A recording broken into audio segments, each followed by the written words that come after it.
Okay, you guys, this is the newer traction machine here. It's dial versus push button. Works the same way the old one did to take the rope out. You just have to pay very close attention to the maximum pounds.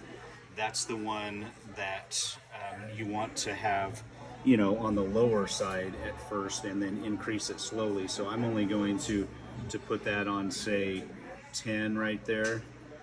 Minimum here, I'll put to 0 because we'll end up doing an intermittent traction. I always like to start it with a static traction and then I'll flip it over to intermittent once I have everything set up. I'm going to set the timer here.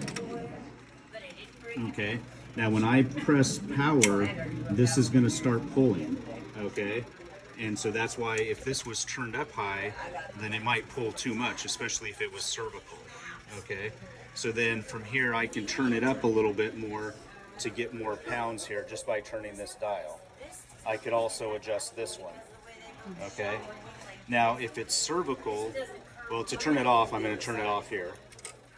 Okay, but if it's cervical, then it's going to not it's not going to pull as strong, okay, because you don't want to pull over 30 pounds with cervical. So if I have this thing preset to say 40 and I forget about that by mistake and then I turn it on, it will start beeping when the resistance gets too high. You have to tell it that you want lumbar. So now when I turn this on, it'll probably start beeping.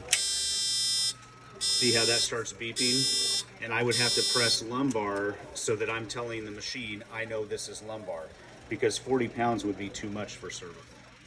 And then again, you just press that to shut it off.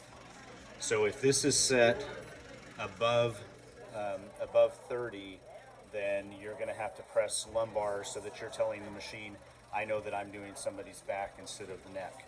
But pay very, very, very close attention to the maximum. It's similar to the other one, you're just turning a knob. Again, once you have it going, you could go over to intermittent, and in this case, I'll set it for 10 seconds on, maybe 5 seconds off. So it'll pull for 10 seconds, and then it'll relax for 5 seconds. And that's the intermittent force. Very similar to the other one, we're just dealing with knobs. Again, you just want to make sure you don't have the max up higher than the very minimum at first, so that you can turn that up slowly and gauge how a patient is feeling with it. Just make sure you turn it up slowly.